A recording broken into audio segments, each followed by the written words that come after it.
like you have identified earlier, my name is Samuel Oyewole. I work with University of Pretoria as a research fellow. I'm also a lecturer at the Federal University of Ekiti in Nigeria. So the topic before me today, or the theme of this discussion, building African space identity, is an interesting one for me.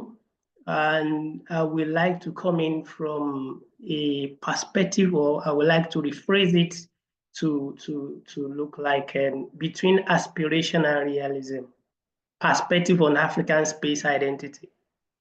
I would just like to engage the debate and the general discussion on the subject matter.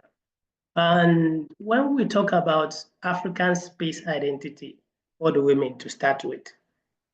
Is a common phraseology recently see space policy analysts talking about African space identity. So what do we mean? And to even talk about African space identity, we need to start with an attempt to understand African identity on its own. So the issue is that what is African space identity? What do we mean by African space identity in this context?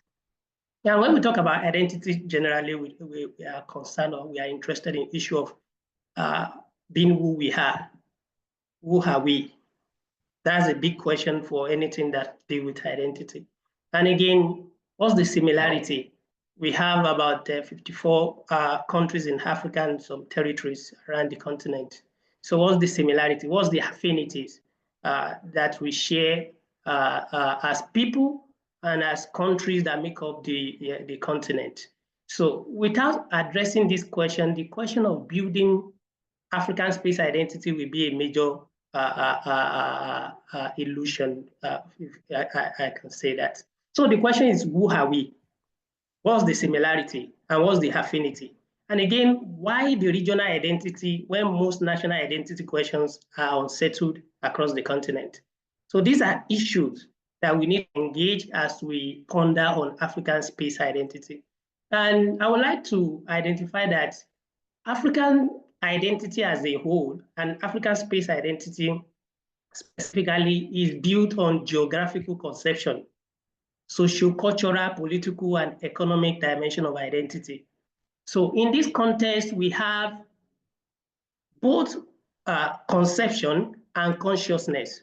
So identity can be a conception and can also be a consciousness.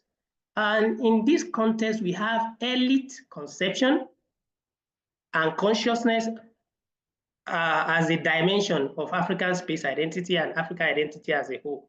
Again, we have sectoral consciousness and conception. And finally, we have popular conception, what the general population consider to be their identity as people. And in this context, we can see that elite construct of African identity, in most cases, we have elite construct of African identity, and it is always applied when it suits the interest, the political interest of many of these countries, the regime stability. As we can see in the case of the recent development in West Africa, ECOWAS has been there for decades, but recently due to concern for regime security in Mali, in Burkina Faso, in Niger, we can see this REG-based, the regional economic community falling apart.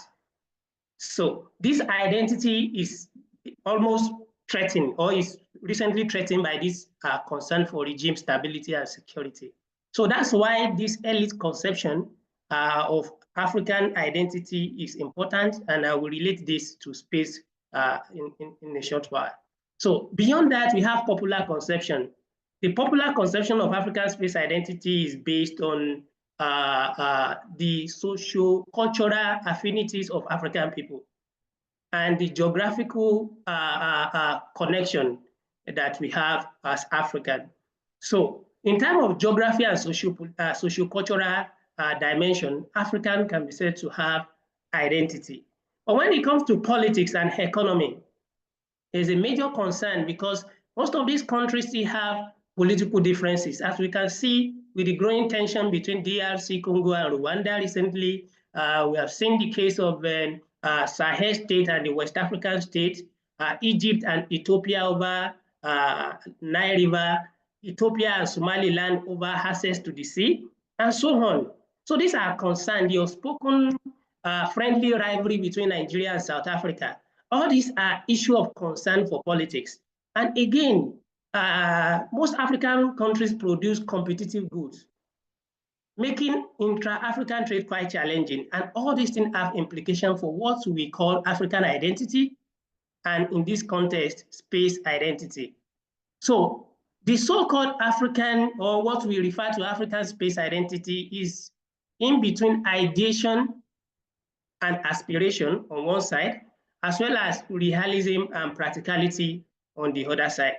So starting from that point of skepticism and critical point, without depth to issue that concern the space sector in particular. And when we talk about this, in this context, I'm concerned about the quest for African identity in space. And in so many ways, African identity generally has been built on the spirit of Pan-Africanism, which dated back to the colonial, pre-colonial and colonial era. And again, the struggle, the common struggle for decolonization of Africa. Again, Afrocentric foreign policy of many African states, as we can see in the context of Nigeria, Afrocentric foreign policy is even within in its constitution that the foreign policy of the state must be Afrocentric. And again, we can see in the case of South Africa, the Ubuntu principle that sees South African as necessary because others are available as well, linking self to others. So all these things shows the principle and the foundational basis for African identity. And when it comes to space specifically, we have African space strategy as the first eating point for African space identity. Prior to this, so many African countries have developed their interest strategy in space. We have as early as 1950s, seeing Egypt developing its roadmap to space. As at 1963, 1964, Egypt was preparing to design a small satellite and to be launched in Egypt before the geopolitical dynamics pressurized Egypt, and some of the German scientists that were involved in this particular project, some of them returned back to their country. All this shows that there are prior space policy program strategy in Africa. We can see similar thing in South Africa. As far back as 1960s, South African government under the apartheid regime has made some commitment to develop space capability and launch vehicle as well as missile system. So again, in DRC Congo, we have the case of OTRAG, a German-based company that established and launched a number of rockets from DRC Congo before moving to Libya due to international pressure. And we have the case of Nigeria in 1973, joined the UN, United Nations Office on Space Affairs, as well as declaring its interest in African Union to pursue space technology. So all these things shows that there are prior history to the recent discussion around African identity. Different African countries, some African countries have developed certain capability and interest. They have developed certain identity, national-based identity in space affair. The likes of Egypt, Nigeria, South Africa, Morocco, Algeria, and recently we have Kenya, Ghana, and so on, developing their space identity, their footprint in space policy and politics. However, the conception and development of African space strategy is a turning point. It's an attempt and realization by African leaders to establish a common front, to work together in matter of space affair. And the establishment of African Space Agency is another major milestone in this attempt, in this struggle and quest to establish African identity in space.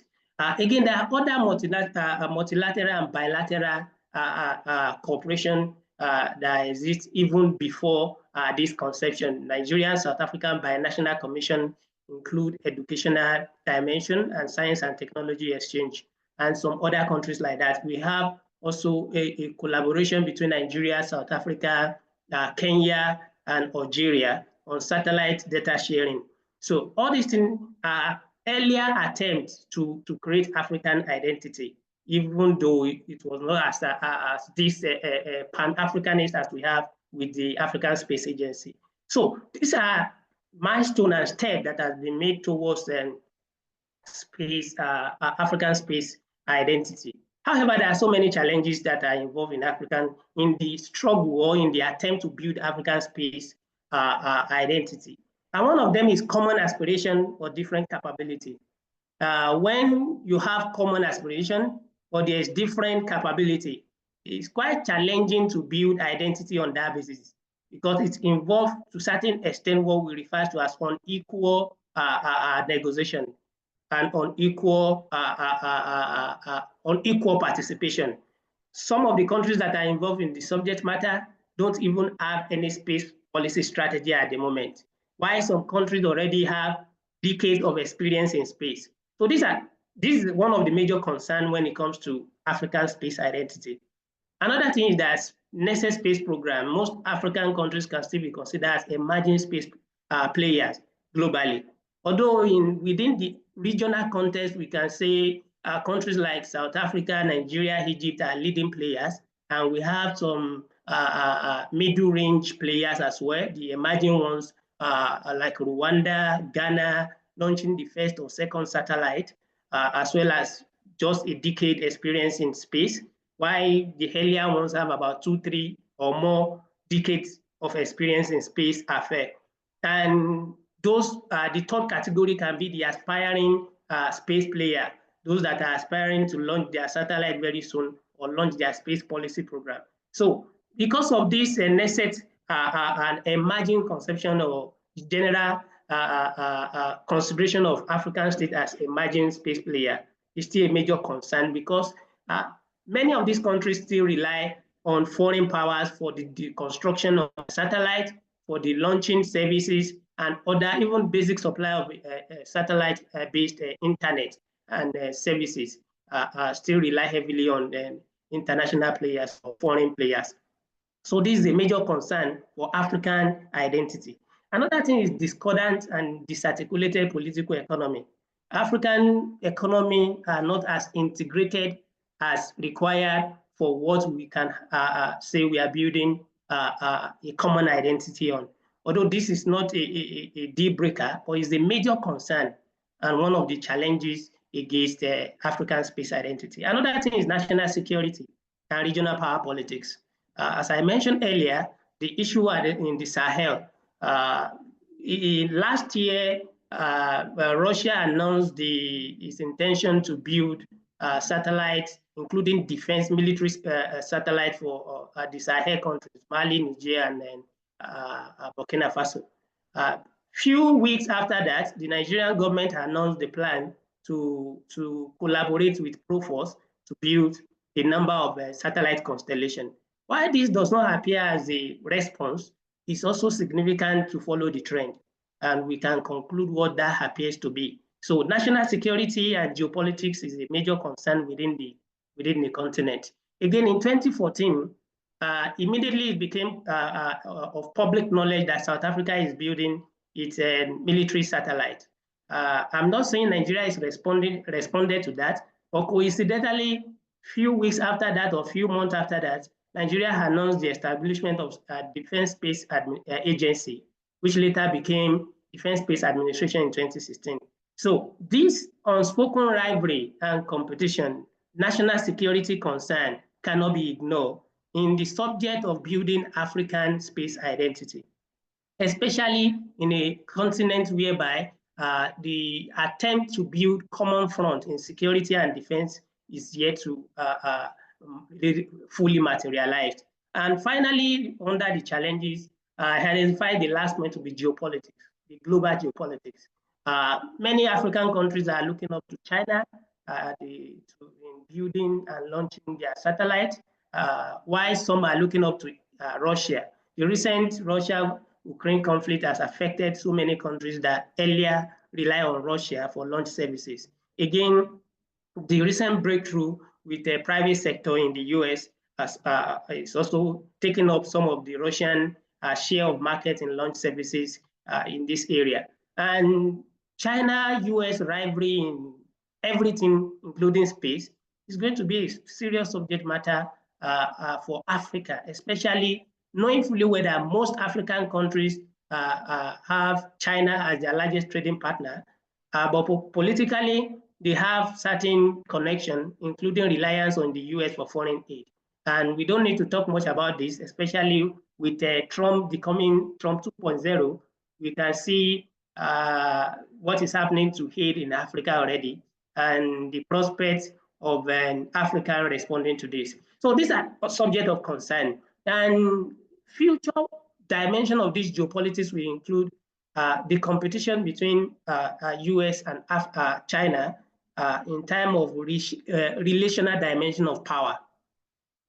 Power can be assessed based on capability, but it can also be assessed based on relational dimension. If you have a strong military capability or space capability, your ability to influence others will depend on how the level of relationship between this country. So many countries are increasingly becoming reliant on the US in terms of launch services, and this can be a subject of concern for geopolitics as time goes on. And again, on issue of India also have launch services and it's also cutting deals across Africa.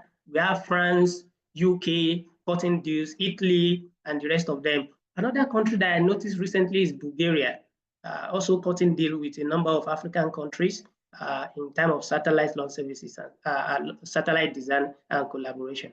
So all these are subject of geopolitics, and especially when it comes to issue of this lunar mission, recent discussion around lunar mission. We have seen a number of African countries like Nigeria, Rwanda signing the Artemis Accord, while Egypt, Ethiopia, South Africa have signed the International Lunar Agreement with China. So these are evidence of competition, global competition affecting Africa. So to build a regional identity in space in this context is quite challenging when you have different patron clientele relationship. While some countries are closer to China, some are closer to US. And this is going to affect our conception, especially the consciousness of African space identity among African countries. However, this is not a deal breaker. There's prospect of African space identity. If it works in Europe, who says it can't work for Africa?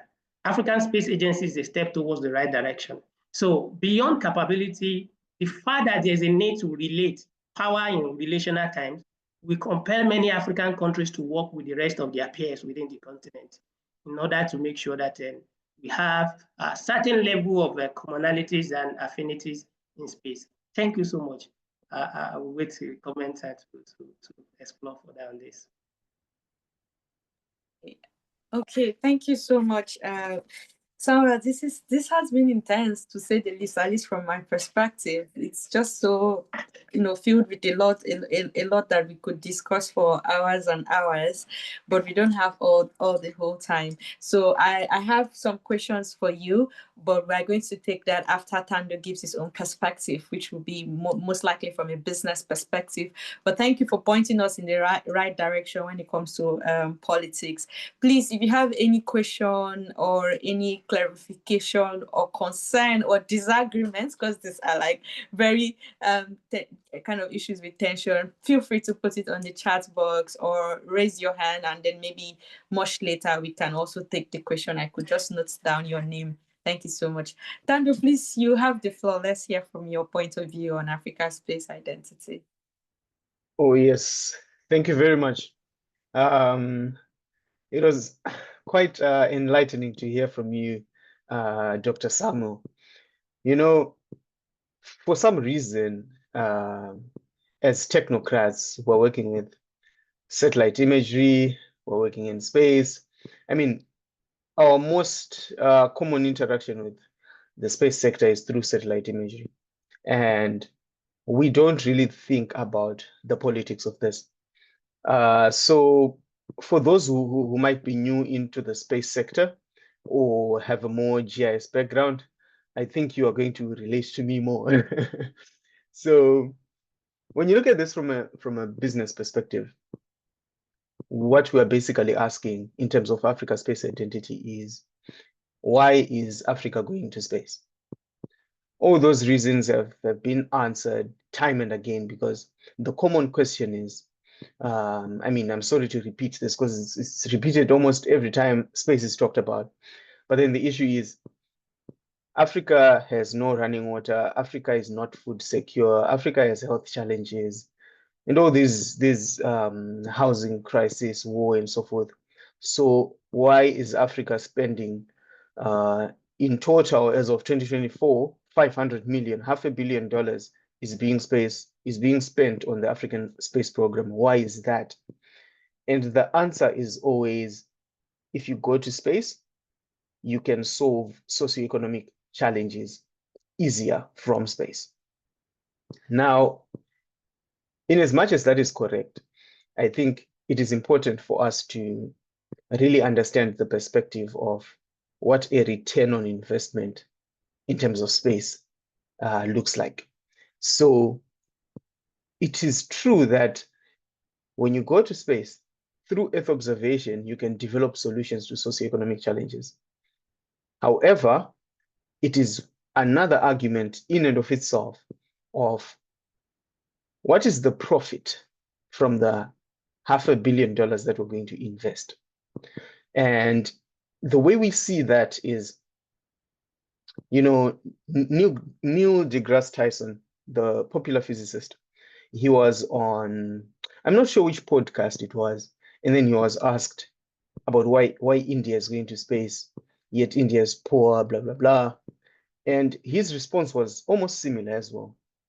So he said, if you want to lift people out of poverty, invest in STEM, science, technology, engineering, mathematics. And the reason for that, from a business perspective, is you create an ecosystem. There's a trickle-down effect of industry. So this becomes important when you talk about an African space identity, because we're saying, what part of the value chain do we currently have in Africa?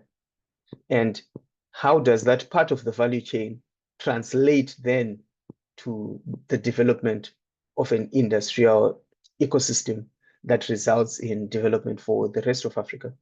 So when you're looking at things like this, I like to focus on, for those who have had conversations with me, they know that I am always talking about the gap in Africa to Africa collaboration.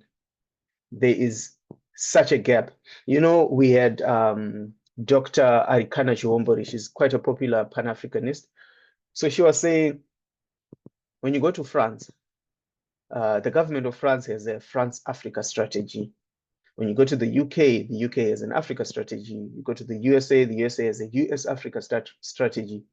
The same with China, same as every government. The only people who do not have an Africa strategy are Africans. So you do not hear Nigeria saying they have a Zimbabwe strategy. You do not hear South Africa saying they have a Morocco strategy or a Niger strategy. And that begs the question of, so why does it seem like everyone else is interested in investing in Africa, but Africa is not interested in investing in Africa?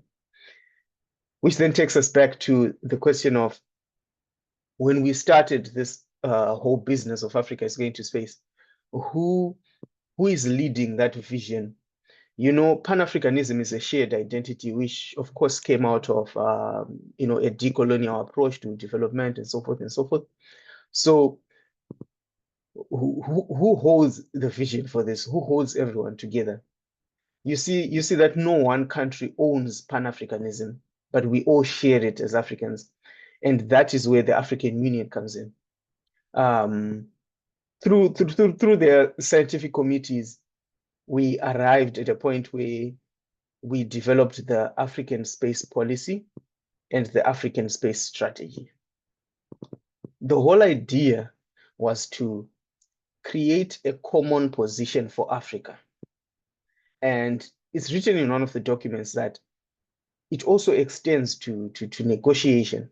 When African countries are doing deal making, we need to have a common position, and that common position is guided by the African Space Strategy, which is our way of implementing the African space policy.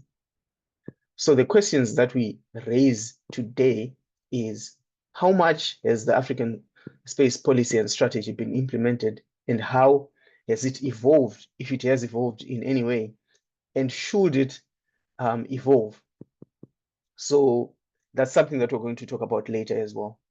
So another aspect of this is when it comes to satellite imagery, who is producing the satellite imagery that we're using for all the applications in geography, in construction, in healthcare, in mining, in agriculture? The satellite imagery that we're using now, who is coming up with it? You'll find that for most of the audience who are geospatial practitioners, they know that they use mostly free imagery from the USGS. You have imagery from the European Space Agency. You have imagery from China. You have some imagery from India. And this imagery is available for free. So then you wonder, why are the Europeans and the Chinese and the Americans giving us free satellite imagery to use? So if you look at it from an economic perspective, every time someone is giving you something for free and you're not paying for it, it means that you are the product. You are the one being sold. So taking it back to satellite imagery, you're like, okay, so what is Thando saying? How am I being sold? Whoever develops satellite imagery wants to see the use of that imagery. What processing platform are you using to process that imagery? Africans do not own the processing platforms that we are using to process our imagery, which means we're doing someone's processing work. When you do your agricultural crop analysis, crop health analysis, or when you do your water body management analysis on some geo platform, it stays on their server. They own it. Now they understand our water more than we understand it. They now understand our crops more than we understand it. And it starts at the free level first. And that is the imagery you've used. Now, when you want to buy imagery for more precise applications, you go up a notch. Whose imagery are you going to buy? Are you going to buy imagery from Africa? No. You are still going to buy European, American, and Chinese imagery.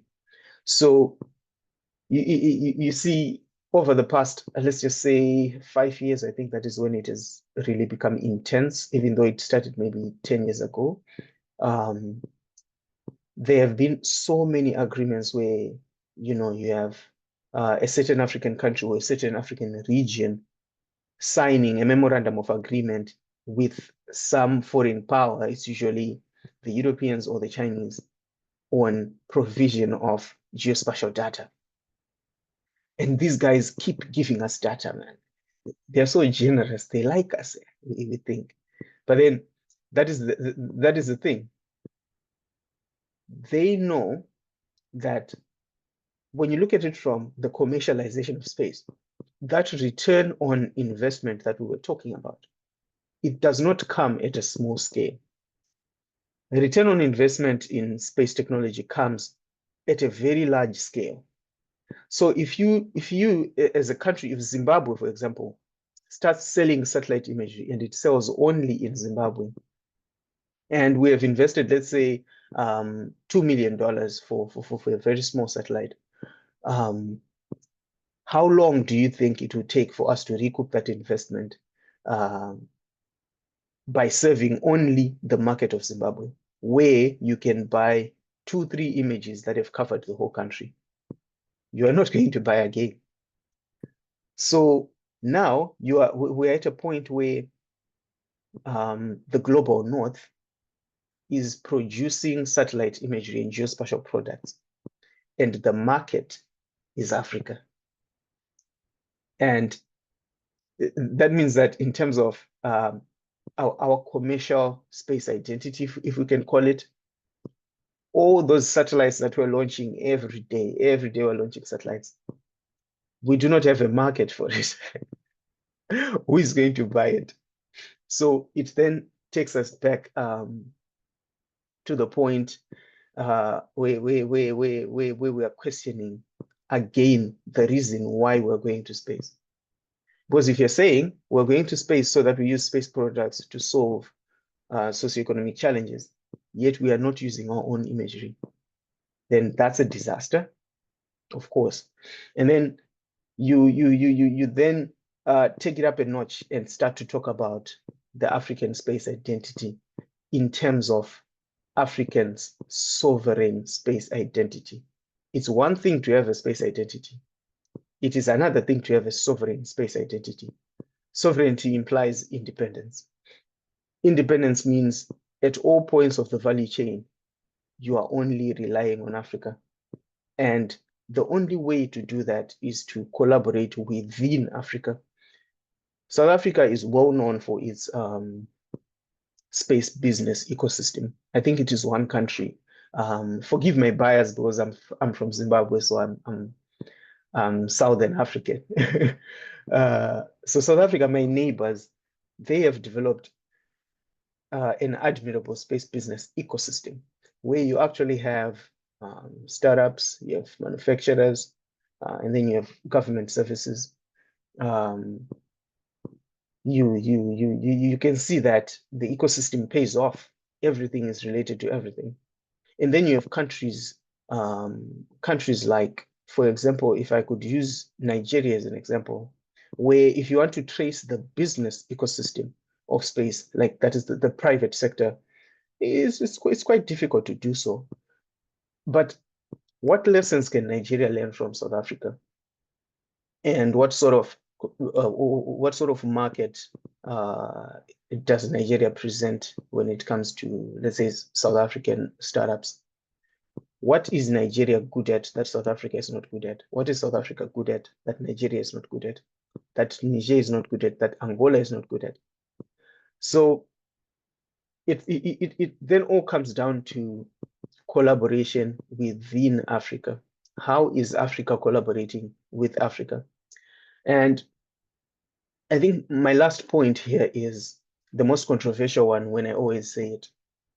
I think African governments need to stop launching satellites altogether. Stop launching satellites. We do not want to hear a country announcing that it is launching a satellite. In my own opinion, it is more important to hear a region saying that they have launched a satellite. SADC has launched a satellite. ECOWAS has launched a satellite. The West Africans, the East African bloc has launched a satellite. Now that makes sense because number one, you have a larger market in the region. Number two, you have spread out costs, which means you are quick to see profit. And government, in as much as it does not do space for profit, it can only go so far to keep funding its space program, because the more you complicate the space program, the more demands that you have and the more the money that you need. For example, when you're looking at the US mission to go to the moon, for example, I think it crossed 100 billion recently, cumulatively over the years. So what African country will invest, let's just say $1 billion, one unit, like $1 billion, what African country will invest $1 billion into space? That is why you see many African countries just launching, small CubeSats, announcing that they have a hyperspectral camera, a multispectral camera. You ask the resolution, they tell you that we've launched a satellite and its resolution is 8 meters, 5 meters. You know, even if you're launching a satellite that has a 2 meter ground sampling distance, spatial resolution, I don't think that makes sense in this day and age, where we now have private satellites that have up to 20 centimeter resolution on the ground. For me, the only way for you to compete with such products is if you collaborate, pool resources together, and then you can launch a satellite with 30 centimeter resolution, for example. And I'm glad Dr. Samuel covered some information on who is launching our satellites and where are they being launched from, and whose vehicles are being used to launch those satellites.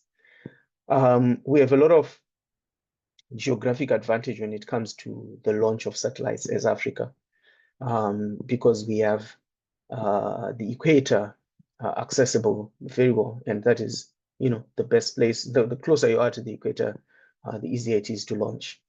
So if we have a spaceport in Africa, not the one on the east coast of Africa, which is owned by the Italians, because again, already we don't own that.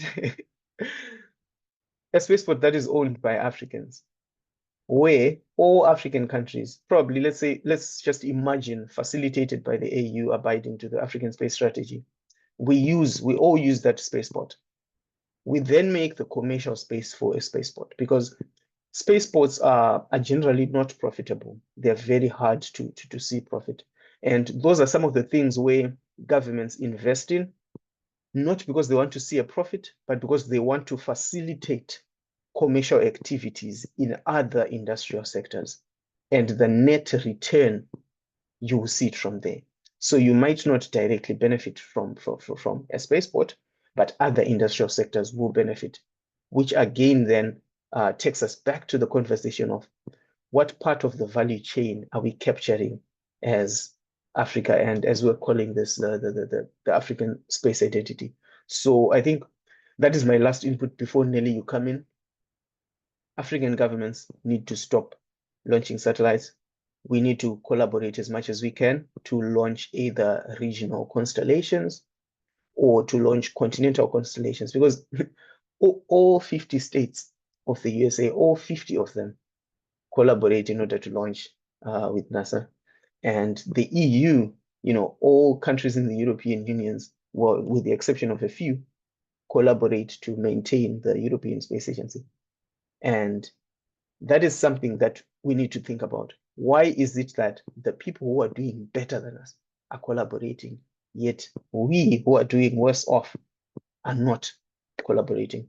So I do have a lot more to talk about, and I will cover it with Nelly. Thank you very much. Thank you so much, Thando. Honestly, this has been a very interesting conversation, both from the political and business perspective. I think while Sawa made me very tense politically, I think I just feel really sad right now after hearing your business analysis. But thank you so much. So I really want to leave the floor open for questions. If you have any questions or clarifications, please just feel free to raise your hands or send a message to the chat. I have some questions of my own, and I'm just going to start from my end. So I'm just going to bring Samuel back again to talk a bit more about geopolitical tensions in space. You mentioned something about security. So I wanted to know your opinion with regards to space security. We see how even Europe has now, they have their own, space security strategy now. Meanwhile, they were never very much interested, especially with the issue with ASAT and counter space capabilities. What continental approach should Africa take to this? Of course, we support the peaceful use of space, but reality is reality. And what do you think about this generally? Okay, thank you so much for the question and then for the feedback. I don't want to make you feel sad about the political landscape of the continent. But I'm just trying to come from a critical point of view and show us the gap between aspiration and reality that we have on the continent. So when we talk about space security, we like to divide it into 3 dimensions. The first one is the in-orbit security, protection of space asset. And the second one is protection from space. That is protection from asteroid strike, space junks, and so on. And the third one is space support for ground, sea, air security.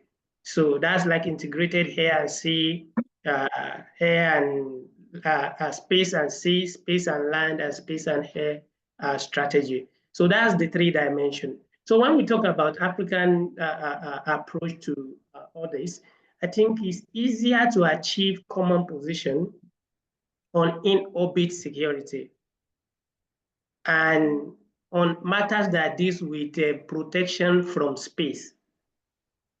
But you see, the 3rd dimension is very challenging to achieve consensus, even for an established entity like the EU, because this deals with core of the national security. So, and each country, no matter what the regional strategy looks like, each country will still have their own national security. As we can see what is happening recently, especially with the return of Donald Trump and the pressure on Europe recently. It shows that countries, some of these countries have to revive their national security infrastructure to defend themselves when time comes for it. So generally, when we talk about protection from space, recently we have seen a number of cases of space junk returning back to the atmosphere with security alert everywhere. I remember the case of this Chinese, it was a Chinese maybe satellite or so that fell apart sometime ago. And then there was warning. Almost major powers were tracking the movement to know where that particular space junk will land. Again, there were cases, asteroid or comet. And I think recently there was a projection that maybe in 2038 or so, that a particular asteroid or so have about 2 point something or 3, maybe between 1 to 3% chances of hitting or colliding with the Earth. So that kind of thing is a major concern that no single country can protect itself against. So although great powers like the US have programs like planetary defense program meant to track objects in space for the protection of the Earth as a whole. Country like China is also developing that, and European Union have programs that are related to that. But for countries like Africa, I'm not too sure we have sufficient capability to gather space-based intelligence for planetary defense, because it's beyond continental defense. You don't know where that kind of object can hit. But when it comes to issue of protection of objects in space, again, since there's no African countries that have the capability to launch something into space, object into space for now, it is quite challenging to protect anything we launch in space. And that's why the strategy for most African countries is to subscribe to insurance while launching their satellite, as we can see in the case of the Nigeria, when NICOMSAT-1 had issue in 2000 and shortly after being launched in 2007, 2008, the insurance paid for its replacement, and that's why we have NICOMSAT-1R in 2011. So this is one of the available approaches that we can take. And again, just like Thando mentioned earlier, collaboration reduces the risk of in-orbit threats. Because if 3, 4, 5, or the whole African country is paying for a satellite, the cost on individual country will be lower compared to when a single country pay for. I remember the cost of purchasing an IncomeSat one was around 300 million US dollars. So that's a huge amount. South Africa pay up to more than 200 million for this defense, the military satellite. However, just like you mentioned earlier, most African countries launch, the news is all about launching small CubeSats that will last for a few weeks in space or 1 or 2 months. So this is what we mainly celebrate in Africa, that this country has also launched a satellite, but nobody will know that, or most people, most observers will not know that these are just CubeSats or micro objects placed in space that will only survive for 1 or 2 weeks or 1 month, and at the end of the day, there will be a release of a press statement that a number of scientific research and evidence has been gathered from it. Meanwhile, I have advocated for what Thando mentioned earlier. There's a need for Africa to collaborate. And in one of my studies earlier, I tried to calculate the number of times that most African satellites pass over the continent. And in some cases, some satellites only pass 1 or 2 days over the continent. So some pass 1 or twice in a day, some pass. So when we have this kind of satellite, and a country will be celebrating that we have eyes in the sky now to monitor everything. Meanwhile, the satellite only pass maybe once in a day or once in 2 days. Now imagine if all these African satellites that we are launching are connected as constellation. So we have opportunity. One of the possible strategy or approach that African Space Agency can explore is to explore the idea of constellation, a decentralized constellation, whereby different African countries are tasked with quota of number of satellites they should launch to contribute to that constellation. Alternatively, we can have joint investment, whereby different African countries contribute certain amounts. But when you have contribution of such, the news that is available to us, or some of the report that is available to us, shows that many African countries are not even paying their AU bills. So when you say they should contribute, in few years they may contribute, but after that, what happened? So that means the idea of exploring quota system, whereby different African countries have to contribute their own satellites to the constellation, then the constellation of satellites accessible to all will be a major option. So, wow. Finally, the last dimension of space security, which has to do with space support. It's easier to provide space support for disaster management, but for military purpose is a major subject of concern for many countries. And very few countries have that capability or have ever developed that capability in Africa.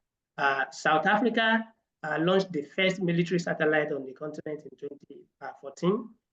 Nigeria joined the club in 2023, although the Defense Space Administration was established earlier. Egypt has that capability. Morocco has launched 2 dual satellites that can be used for civil and military purposes. So very few countries have this capability, the third dimension, and I'm not sure they are willing to even disclose more information about it, talk less of sharing the data. So that's a major concern for now. And you can't expect less with the geopolitical tension and dynamics in the region. So, however, we have seen cases whereby some of these satellites has been used for peacekeeping purposes. The case of South African peacekeeping mission in DRC, Nigeria in Mali, some of their satellites were used for this purpose. And just to touch one of the issues mentioned by Thando earlier, the issue of launch service of the continent, Chinese spaceports that we are expecting to kick off soon in Djibouti, as well as the recent agreement between Turkey. Turkey is planning to also establish a spaceport in Somalia. So these are subject of interest that Africa is having more space for, but not African owned. Again, the idea that number of African countries that are developing capacity and capability in this area, that include rockets program of South African University, which is housed by University of KwaZulu-Natal, and Nigeria have a space transport and propulsion center in Lagos. Egypt has some history, which we are not too sure whether they still maintain that capacity, but I'm aware of their launch services. But however, all the earlier effort by African countries to develop capacity in this area has been frustrated by foreign influence and foreign pressure, mainly due to geopolitics. The major reason why Egypt failed in their efforts to develop launch services is because this is a dual-use technology that can also be easily converted to missile technology. And then the tension between Israel and Egypt was raging. The pressure was on Germany, was the major collaborator with Egypt, to abandon Egypt then. So Egypt had the issue of continuing that program. If not for that, there's tendency for Egypt to have developed space launch capability as far back as 1970. Again, Libya also made attempts when they seized Otrak facility in 1990 to develop capacity. However, all these countries always blur the line between their missile technology development and space launch program. The same thing happened in South Africa. South Africa have already reached intermediate range launch capability as far back as 1980, 1990. And they were planning to even design and develop a satellite that would be launched from South Africa before the international pressure. In all these cases, international pressure was critical to dissuade or to redirect African ambition to develop space launch capability. The same thing happened in Algeria. Algeria inherited some of the facility left by France. However, at the end of the day, some of these facilities cannot, Algeria was unable to transform it to build launch capability. So the same thing, you can see the contestation, earlier contestation between Italy and Kenya over the spaceport in Kenya. Until recently, an agreement has been reached over this. So the best option for Africa to develop launch services or launch capability is to work together. No country will challenge a unified African effort to develop launch capability because it's not under the control of any country to convert it to missile technology. So an African approach to launch service will be more trusted by the rest of the world than a single country. And if a single country is attempting to develop this capacity, it may fuel space or harm race in the continent. Because imagine that South Africa announced today, I'm not saying there's any rivalry, but there's friendly or brotherly rivalry between South Africa and Nigeria. There's high likelihood that Nigeria will announce that they are developing the same program immediately. Literature has shown that Nigeria's decision to declare interest in space in the 70s was connected to South Africa's plan and progress in development of space and nuclear capability. So all these things are connected in geopolitics, and that's why African approach is very important in some of these issues. Thank you. Let me stop here for now. Wow. Thank you so much, Samuel. I think we already have some questions on the chat, but Success Hand has been up and a lot of insights here, everybody. If you have any questions or clarifications, we might not be able to take all of them today, but just feel free to send your questions to the chat box or raise your hands, and we'll try to prioritize the questions we can take today before we round up. Success, please, your question, and then I'll come back to you, Thando. Thank you, Success.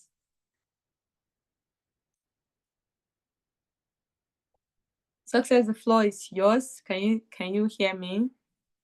Your hand has been up. Success, Bartolomeo. Yeah, I can hear you. Good morning from here. Yeah, good morning. Yeah, thank you very much for giving me this platform. My question goes like this. While listening to this webinar, Mr. Thando was actually talking about collaboration, cooperation, and all of that. And this is one of the questions that has actually been in my mind for quite a while now, which is the question goes like this: how can African collaborate with other regions and countries to advance shared space interests and identities? There has been a lot of discussion on space and all of that. So my question, like I'll repeat again, how can Africa collaborate with other regions and countries to advance shared space interests and identities? That is my first question. And the second question I have, which has also been of concern to me, is does African colonial past has anything to do, or does it impact African current space ambition and identity? Yeah, so that is my question. So I believe I really need an answer regarding that. Thank you. Thando, do you want to take that? Samuel, Mr. Samuel, there's a question for you on the group chat. I don't know if you would want to type to answer that, if that would be possible, or if we have time, we can come back to that. Thando, please. Thank you. Success. Thank you very much. So it seems counterintuitive that we all know that we should collaborate. We all know that. It's so obvious. But for some reason, it just does not happen. And when it happens, it's usually on a small scale. We do have like Algeria and the likes. They do have good collaboration out there. You have Zambia, and I'm forgetting which other country. They collaborated on space data sharing, which is good. So the frame of thought that we need to adopt when you're looking at this, which also ties into your second question, by the way, is we cannot separate space economics and space development from the rest of the developmental issues and developmental narratives. So if we're talking about the dependency redux, for example, dependency theory, those things still apply in the space sector. And now just to step back a bit, and also just to touch on Takuzwa's question, which is asking about the African Union. You have the Africa Continental Free Trade Agreement, for example, which says there's going to be free trade, free movement of goods and of people and of ideas and so forth. But that thing has been talked about for I don't know how many years. But for some reason, we do not see it operational. And there's, for example, an inter-African payment system in finance economics. It's called the Pan-African Payment System or something like that. For some reason, it's just not working. Recently, you have Ghana and I'm forgetting which other country. They just collaborated on their own, payment system to trade amongst themselves. And then I think you also have South Africa and Namibia, and then you have Zimbabwe and South Africa as well. So it's sort of disjointed across the continent. Now, you have earlier attempts at collaboration like the RASCOM, but I don't know, it just doesn't take off. It just doesn't take off. And to add on to that, like what Dr. Samuel said, it's all about foreign interference. The Africa Continental Free Trade Agreement, as an example that is separate from the space sector, it is funded by the EU. So how can you have foreign powers fund your own independence? Of course, I mean, those attempts have been tried since the 1960s, because they sort of owe it to us. But it does not happen when you're depending on foreign funds to fund your own sovereignty. So the main reason why collaboration doesn't take off is because of foreign interference. Where you have three countries trying to collaborate, one country is infiltrated by foreign power, and the arrangement just does not work. And then your second question. In 2023, I was at the IAC. The IAC is the biggest space conference, and there was a panel on emerging space nations.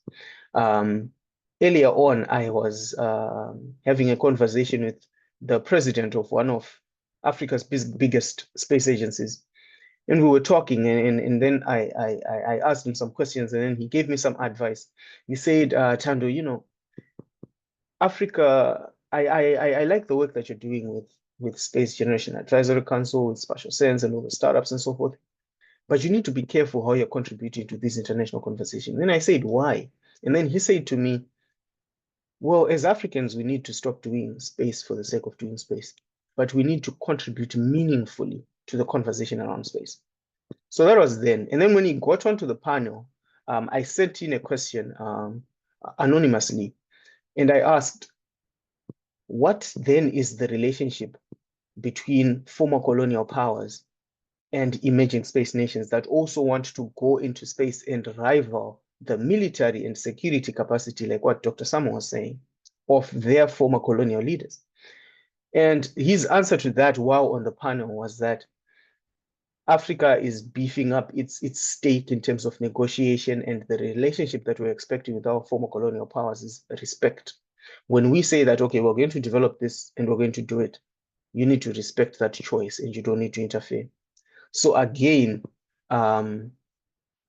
you have Africa with this obsession with cooperation and collaboration. You know, it's you want to collaborate with the East, you want to collaborate with the West, but never at any one time have we looked within ourselves and says, okay, let's build with what we have and see where we can go. You know which country did that?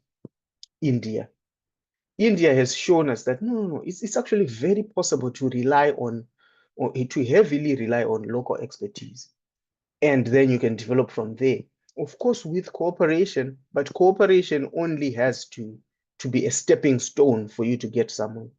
Dr. Samo mentioned Bulgaria. I think they are collaborating with Botswana. And what I like about the Botswana case is Botswana doesn't have a space agency, and Botswana does not have a space policy. There's a group of university scientists from the Botswana International University of Science and Technology who are working on this. And then they say, okay, let's do this 1, 2, 3, 4.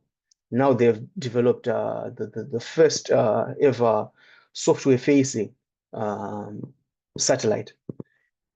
But the only reason that they did not do AIT is assembly, integration, and testing in Botswana, was because the construction of their clean room facilities were delayed by just a bit. But from the onset, they were ready to do IAT within the country. So that's how collaboration makes sense. I think Egypt is doing that as well, where they collaborated with China for a certain phase. And then in the next phase, they said, okay, we are not going to China. We are going to bring Chinese expertise into Egypt, and then we build assembly, integration, and testing facilities here, so that we build here, we test here. So already that's another step. So that's how collaboration is supposed to be. You are only supposed to have someone hold your hand until you walk, but you also have to make effort to make sure that, okay, he wants me to walk, but I also need to run, because someone can only help you up to a certain point. So in short, that is basically what is happening in regards to colonial power, and in regards to the African Union, and in regards to why collaboration is not happening in Africa. It's mostly dependency redux. Thank you.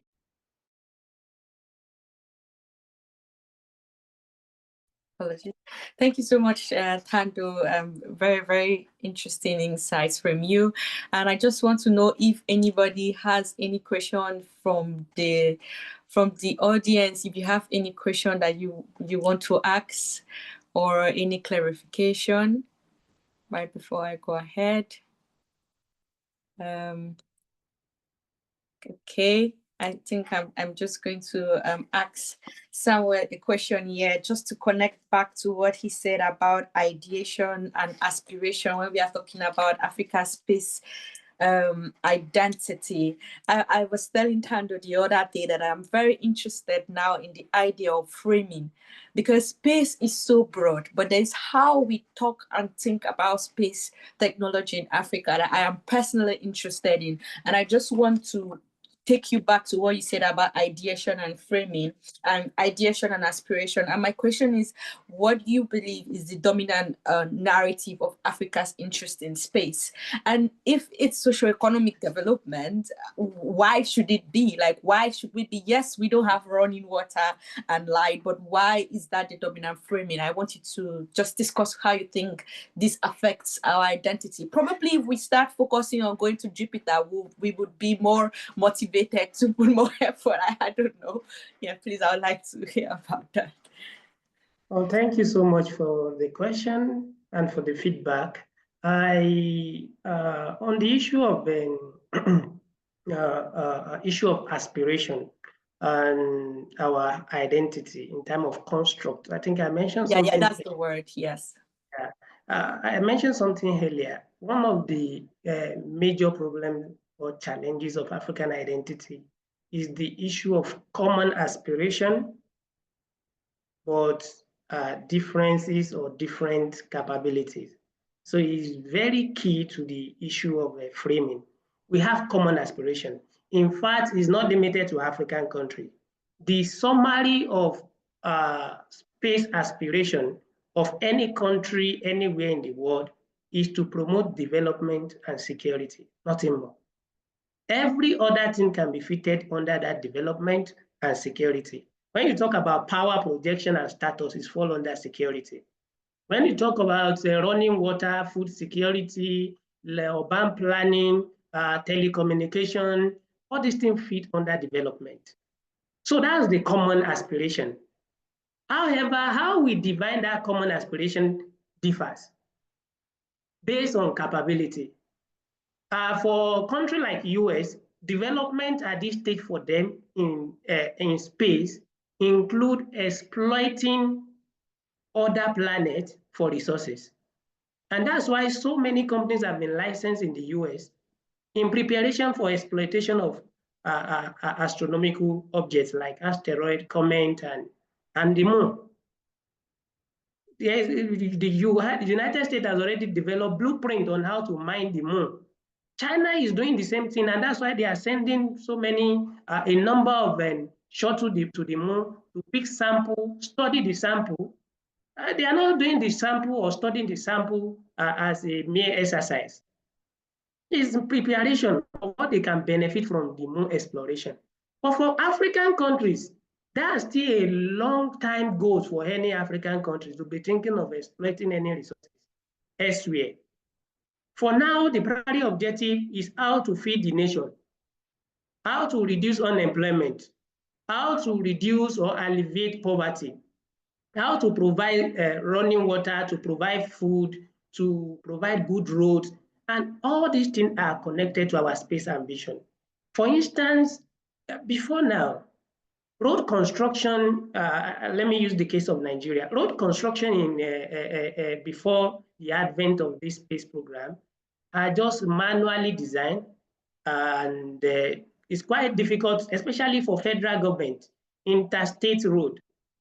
But with the aid of satellite now, it's easier to map the route, to identify the obstacles, and so on. And this also applies to other countries.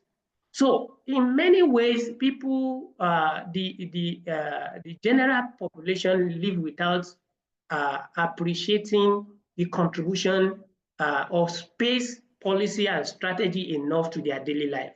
Many people don't know that the Uber they are booking, the boat they are booking will not be possible without space program and space strategy of their country. Because these are things that are connected to the GPS, which is a navigation satellite owned by the Department of Defense and controlled by the Defense Department of the US. And only a portion of it is available to the general public. And then the communication satellite that connect or that make it possible to track all these Ubers and so on. So these are interconnected issues that people don't pay attention to. But we all take Uber Eats, Uber Drive, Bolt Drive every day without taking note of this contribution. Again, e-banking, e-commerce, and so on are common things that we take for granted because we don't know where they come from. But these are made possible because of the strategy. Although it may not be the government of African countries that are providing this, but they make it possible through their strategy, because this achievement wouldn't have been made possible if there's no strategy that make it open, make open access and open policy, open door policy, sorry, that make it possible for some of these multinational companies to invest in all these areas. So generally, issue of space identity of Africa, and to link it up to the question asked by someone earlier on the space industry in the comment section, I saw a question on space industry and contribution to socioeconomic development. And that's why I try to explain all these issues that are taken for granted in daily life. Again, in our education system, for instance, there was a report earlier that shows that Nigeria Sat-1 and Nigeria Sat-X contributed satellite imagery to Nigerian university that is up to the tune of $20 million US. But these are things that we take for granted because they're just basic things. Because it does not increase the salary of a worker, and so on. Again, the idea of having early warning system for disaster, for flood, and all those stuff are basic things that we take for granted nowadays because they have become too common. Weather forecast and so on, they are basic things now that we find so very comfortable using them without connecting them back to space industry. So, and again, let me quickly address this issue of colonialism and colonial past. If you look at Nigerian first two satellites, the first Nigeria Sat-1, Nigeria Sat-2, and Nigeria Sat-S, it was based on collaboration with Britain, Nigerian former colonial master. Senegal first satellite is out now, based on collaboration with France. And there are other countries like that. In fact, the earliest efforts by South Africa, some of the earliest efforts in time of space program started in the 18th century, 19th century, and early 20th century, have close connection with the United Kingdom, with Britain. All those things show alignment in time of colonial legacy. And beyond that, I think I'm sorry to say that Africa is always searching for foreign lords. When you think that Africa is about to be free from external interference, we are just searching for the next option. And that's why, if you look at what happened in Sahelian state recently, effort to decoupling effort from France and the effort to reduce dependency of France has been substituted with effort to rely on Russia. And many of these countries that are saying, let's decouple from the US, from UK, from Europe, and the rest of them, is because they rely heavily on another country, either China, India, Russia, or the rest of them. So, and that will return back to the earlier point raised by Thando on issue of Africanity, intra-African cooperation. Until we prioritize intra-African cooperation, we will continue to search for the next available foreign lord to substitute for the one we are chasing away. Thank you. Thank you so much, Samuel. Thanks for just saying it the way it is, like they always say, as frank as possible. I think these are the conversations that we need to hear. I'm so happy that this session is being recorded, and we would do our best to promote as well, because the stakeholders and political decision makers, they really have to take all of this into consideration. I see that A-Team is on the call. A-Team is the ED for the African Space Leadership Institute. I don't know if you would want to chip in one or two things as we wrap up the conversation. A-Team, are you there? Sorry for, ambushing you. Yeah, thank you. Thanks, Nelly. I don't know whether I'm the good. Let me see how I look. Yes. I don't look too bad. Yes, thanks. Thanks for the discussion. I actually had a couple of points I wanted to push out, but because of time, I don't know. I was trying to be careful not to. I mean, I know we have very limited time, so I'll just push it out, and then if we can talk about it now, that's fine. If not, maybe some other platforms or opportunities, we can talk about it. First, the topic of space identity, I think is a very important one. And generally, without being too much of philosophical, what comes to mind about identity is who I am or who an entity is, so to say. And I think identity somehow connects to the things I do, the decisions I make, the actions I take. So I think from the African perspective too, when you talk about African identity, it connects to the decisions we make with respect to space, the actions we take, the capabilities we decide to build when it comes to space. So in reality, in practical terms, so if each of us look at what are the decisions that African countries are making, the space leaders are making, the political leaders are making, does it show that there's an identity? If you look at the actions we are taking, if you look at the capabilities we are building, some other countries, you hear them say, we want to build so and so capability. We've identified this gap, we want to build this capability. It gives you an idea of their frame of mind, their identity. So maybe the question really is, so does Africa really have an identity? And that's one of the discussion that has been going on. Some other issues that were brought up, I just, like I said, I'll just throw it up. Thando talked about trying to restructure the kind of the way we work in Africa, the way the space development is going from a centralized system to something more regional in perspective. And I think the argument is coming up in several areas. So the question I just have with respect to that is, if it's regional, how do you want us to structure it? Is it regional based on sub-regions? So East Africa, West Africa, Southern Africa, North Africa, Central Africa, which is 5 regions? Or is it based on RECs? So you have the EAC, ECOWAS, SADC, and those things. Because the RECs, officially, it's officially recognized by the African Union, even though I think they are about 13. So how will that work? And will that actually strengthen the African identity that we are talking about?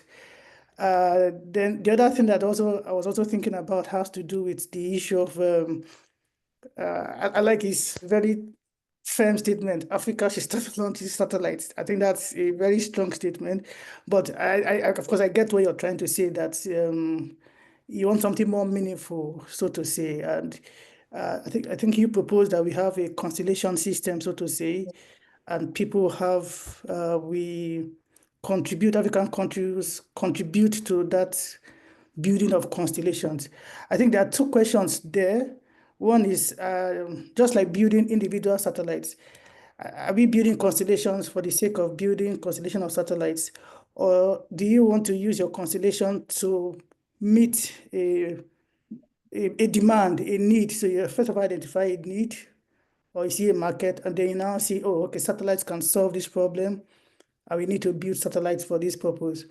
Because if you just build satellites, whether it's constellations or single satellites, without trying to meet a need or a demand, then that gap is still there. But I think the other angle has to do with the ARMC is an example, because that's a mark. The ARMC, which is the African Regional Satellite Constellation, that idea has been there for many years, and it's never really picked up. So if we follow that, the way you've presented it, do we have, I mean, ARMC did not work. So my question is, do we have another model that we can follow that will work? Sorry, just 2 more things I just want to push out also, which one of discussions, I'm not sure whether it was Thando or Samuel, talked about the situation with the African Union, when African member states are not even paying up their membership fees. So if you link that to the African Space Agency, which is an organ of the African Union, the question is, the challenges that is being faced by the African Union, won't the African Space Agency face those similar challenges?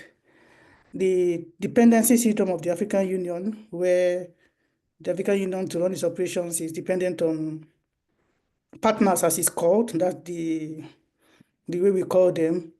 Won't that dependency syndrome to also happen with the African Space Agency with what we are seeing right now. And then finally, we also talked about the African space policy and strategy as one of the maybe first steps towards getting an African identity. And one of these I've been thinking about, which I also want to push out, is by January next year, it's going to be 10 years since the African space policy and strategy was adopted. Is that policy and strategy, is it due for review? Has it served its purpose? If it's due for review, do we need to start up a mechanism to start a review process so that for another period of time, we have another framework to guide us in what we are doing regarding space? So those are just some thoughts I just wanted to throw out and hear your thoughts if we have enough time, or some other time we can chat about it. Thank you. Yeah. Thank you so much, Etim. From all the points you have made, we have about 3 webinars to go through all of them. very interesting and very salient. So we are almost out of time. So what I'll just do is I'll give both Samuel and Thando, if you would like to maybe wrap up, just give us your last words, or maybe most of them in response to what Etim has said, just in a few minutes as we wrap up for today's session. So we'll take Samuel, then Thando. Thank you. Yeah, thank you so much for that. My closing remark, let me say, I will strongly recommend or encourage African Union and then African leaders to pay attention to some of the issue of collaboration. An area of collaboration include the fact that countries like South Africa have made significant progress with development of design and development of satellite, which so many African countries can key into to also develop capacity or build their capacity in satellite development program, as well as instead of spending this money outside the continent, we can put resources together to strengthen what we already have and then build on this. Another thing is that a number of private sector are emerging in Africa. There's a need to encourage them. And the idea of having a constellation of satellites that I earlier mentioned does not necessarily need, it has to be solely state-driven. It can be a public-private partnership from across the continent, whereby government of different countries have their own shares of the entity, while the private sector can also invest in that kind of program. In that way, it will make it easier for Africans to build identity in this process. And it's only by having such constellation, because I think Etim earlier asked about the issue of are we just building this constellation for constellation's sake, or there's market for it? The issue is that African small satellite cannot compete with all these foreign entities when it comes to satellite imagery and so on. So the only way for Africans to be more competitive is to come together. And earlier I mentioned the issue of some satellite passing by once in a day or once in 2-3 days and so on. So it's only having constellation, it's only by having constellation of satellite that can be easily accessed from anywhere across the continent that more people can patronize African satellite inventories and use them for their basic need. So these are just some of the area of concern that we can explore in terms of the area of collaboration across Africa. Thank you so much.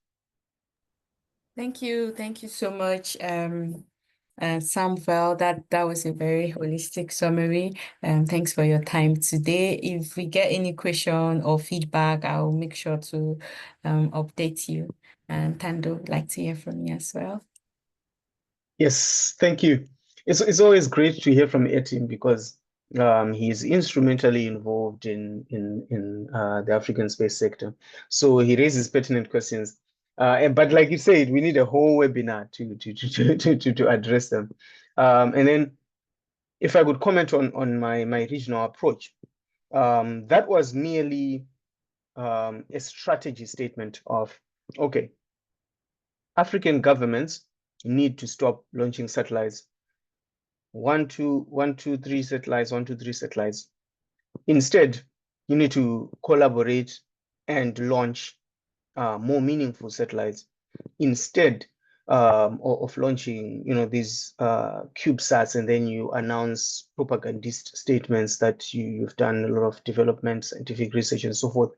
An example is one African country actually launched recently with Russia. And then when you actually get into the details, it looks good in the newspapers and so forth. But when you get into the details, you find that, okay, there were levels to this. Higher level satellites were this payload, lower level satellites were this payload. And then you find that African country's satellite within or on a list where there are high schools who are launching the same satellites. So then you question yourself, like, okay, so why are we even launching? So that's the general idea. Like, let's stop launching these small satellites, collaborate. And then your question as well was, collaborate on what? On what gap?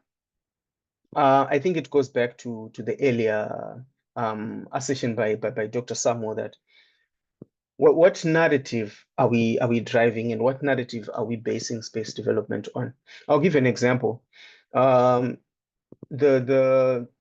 UN USA, they released a very good, very nice document on space for agricultural development and how space will play a role, Earth observation in agricultural development and so forth. For me, that doesn't cut it. Agricultural technology is something that was there and always will be there, and space will play a role just like any other technology. But the narrative on food security in Africa is nothing to do with space, for example. It is to do with the agricultural value chain itself. Whose seeds are we using? Why are we continuously dependent on fertilizer and so forth? And that's a whole argument on food sovereignty that we can make. So space can only play its role from a technical standpoint if it is built on the correct philosophical and narrative foundations. So when we're saying space will help us solve food security, what narrative are we basing that on? So we need to step back and look into that. And then finally, I think I just want to reiterate that return from space endeavors comes at scale. You need to ask yourself a question of, why is SpaceX trying to sell Starlink kits in Africa when you have 300 million people in the US? Sell in the US, yeah? But then you see, no, they cannot do that. They need scale in order to see return. If you're going to launch 7,000 satellites, you need a massive scale in the market in order for you to pay for them and to pay for their replacement costs and so forth. And then finally, I just have to bring this to everyone's attention that there were two articles recently, on the one on CNBC. It was talking about how China has stepped up its space cooperation in Africa, cooperation as they call it. I think China has now cumulatively invested over 50 billion into the African space sector, and it has promised something to that tune. And if you read that article, at the end, the author rightly points out that, what does China get in return for this space cooperation? They get soft power. So soft power will always be the return for cooperation. In other terms, I'm saying, the more we collaborate based on other people's narratives, the more we cooperate externally, the more power that we lose, unless we are cooperating on narratives that we have built for ourselves based on a sovereign African space identity. And then another article that I want to bring to your attention, it was written by respectable professionals in the space industry, but the headline was not correct. It was on Space News, I think. It says, why Africa needs more US cooperation. And then in my mind, I'm like, this is counterintuitive to the African Union's theme incoming is talking about restoration and reparation, while there's an article on the space industry that says, oh, we need the US more and more now. And when you read the article, it was mostly talking about how US companies can find a big market in Africa. So you're like, okay, so who is going to find a market for African products? So it goes back again to, if you're going to get into the space sector, you need to be very careful on what part of the value chain you're going to be capturing and who is going to be your market. So thank you very much. I'll end there. I mean, conversations about space, they always go at like they're endless. Thank you very much, Nelly. Thank you so much, Thando. I do agree they are endless. Your last statement, like, we are in the space industry, we are in the space market, but what is our position? What are the narratives? This has been a very interesting conversation, and I want to thank the both of you for your time, your effort, responding to the invitation, and just making all the preparations for today's conversation. And thank you to our audience. I think we had a very stable audience. Most people stayed from the very beginning till now. So thanks for your time. Just to make quick announcements from my end, we have our February webinar. March webinar, March webinar coming on the 29th of March on women in space, which is again another interesting topic, quite controversial in the space industry, because I've heard some space experts say, oh no, not the women in space and in Africa too, but maybe we are going to talk a bit about women in space. So hopefully we have you join us again in March, and I'm going to post the webinar survey link and to join the WhatsApp community as well. Please feel free to tell us what you think about today's webinar. Follow us on YouTube and feel free to join us on WhatsApp as well. So thank you so much, everybody, for your time today, and I hope you have a lovely weekend. Bye. Oh yes, the picture. Let's take a picture. I almost forgot. Please, let's take a picture for today's webinar. If you're in the call and you'd like to take a picture, Thando, maybe you take the picture for us. I'm not quite sure. Please turn on your camera, so let's take a group picture. Oh, hi, Ruth. Nice to see you. You have to stop Hi, nice sharing to your see you screen, too. Nelly. Oh, yeah. Okay, great. I'm just going to stop sharing and stop recording as well.